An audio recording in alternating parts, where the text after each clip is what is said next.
Joe Palumbo is co-founder of Kristen's Fund and a friend of the one and only Tucker Rosemeyer, which we like Tucker. Former high school football player, basketball as well, right?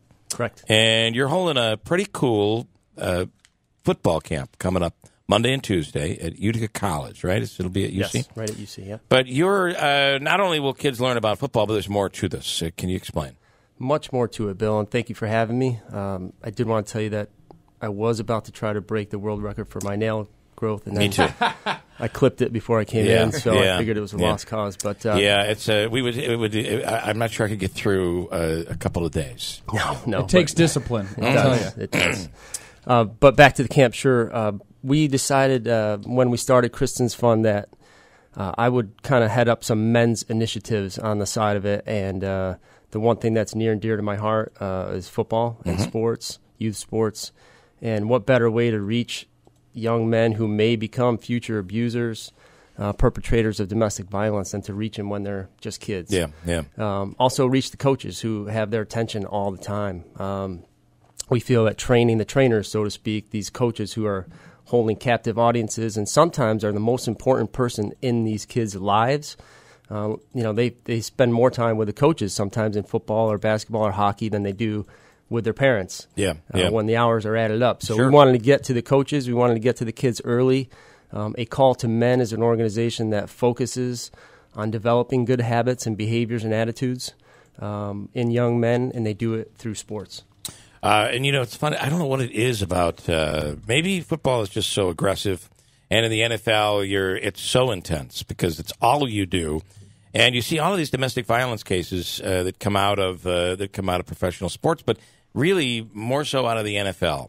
And I don't know why that is, but you do have to kind of feel that if you could intervene early, you teach these young men that that's a line you can't cross.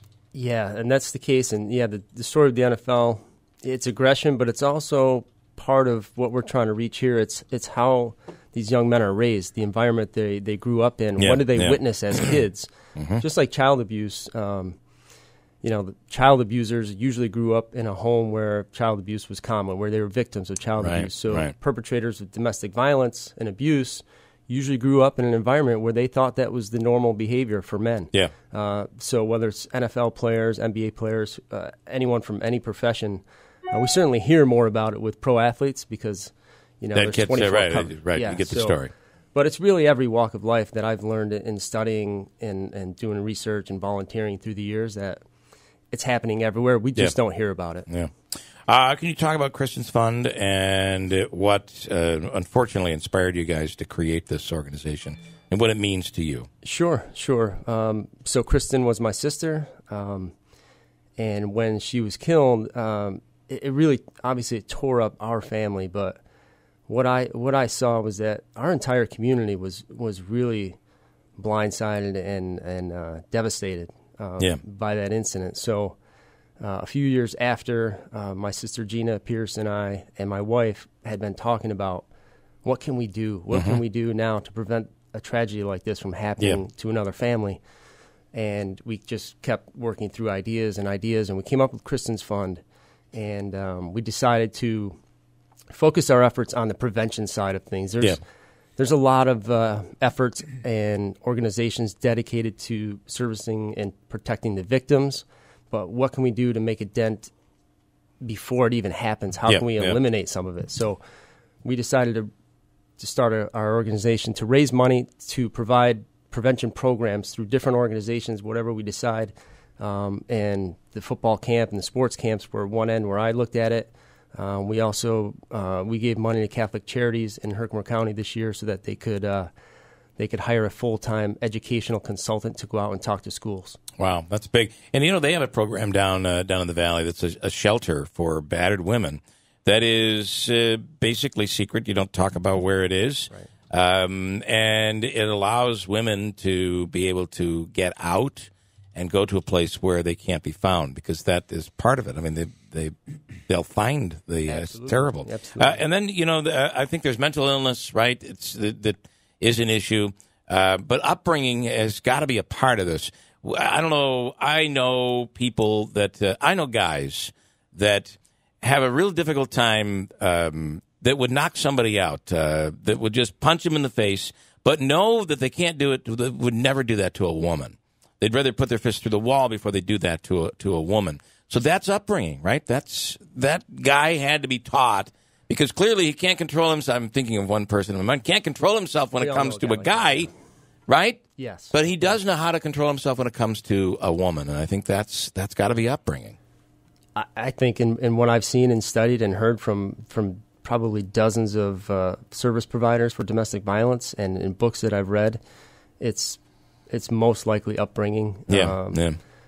You know, whether it's genetic, I don't know about that, but really it's the home that you grew up in. What did you witness as a kid? How are we all formed and developed is what we see as kids, and what think becomes is normal. And how we should behave as men.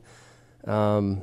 That's how it turns out later in life. Yeah. You know, and it's one of the great things about this camp, too, is teaching kids. You talk about the upbringing, it's channeling. So when you are frustrated or angry, channeling it into a sport or something that where there's not a victim on the other end of it, right? I mean, sports is a great way to, or weightlifting, release. Whatever, release that aggression. You know? Can you talk about the camp? What it's going to be like? Who's going to be there? Who's coaching who? And then, of course, the organization Call to Men. Yep. So the camp is Monday and Tuesday at Utica College. The football portion of the camp, the individual skills, drills that will be taught to the kids that attend, is going to be run by the Utica College football staff, Coach Fagiano and all the guys.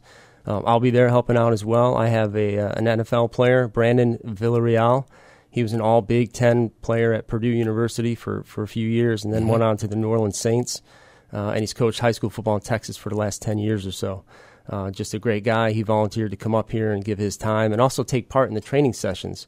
As I said, A Call to Men really focuses on the kids but also on coaches. So Brandon was happy to come up here and help out and take part. Nate Byam, who played at the University of Pittsburgh and in the NFL, is supposed to be here. He's checking with compliance. He's a coach at the University of Albany. So we've got 2 NFL guys who are likely to be here, and then the great staff at Utica College and a few other guests and friends who are there to volunteer. Cool. So it'll be grades 6 through 12. It's open to any kid who's in that range. We started with high school, but we wanted to open up to a younger audience. And that's 6th through 12th grade. Correct. Yeah. Correct. Yeah. And then A Call to Men, which this organization provides training for NFL, NBA, military, and several Fortune 500 companies. So this is what these guys do. And full time. So really great opportunity. Yeah. How much is it for kids? It is free. Free. Absolutely free. A free day of improving your football skills and really improving your attitude and becoming a better person. That's what we're focusing on, becoming better men, better young men. And how do they sign up? They can sign up. They can go to kristinsfund.com. KRISTINS fund.com. That's right. And there's a link right on our homepage to the Eventbrite registration page. And it's free. It's easy. It takes about 1 minute. You show up. It is no helmet, no shoulder pads, no equipment, just shorts, T-shirts. Free T-shirts will be provided, as will free lunches for both days. So it's really minimal effort on the part of the campers and the parents who want to send their kids. And we do have a limit of about 200. We're not at the limit yet, but we expect a lot of walk-ups, so I would encourage everyone to register ahead of time if they can. Yeah. Okay. All right, Joe, nice job. I'm glad you're doing this. Hey, I really appreciate it, guys. Right, Thank you cool. so much.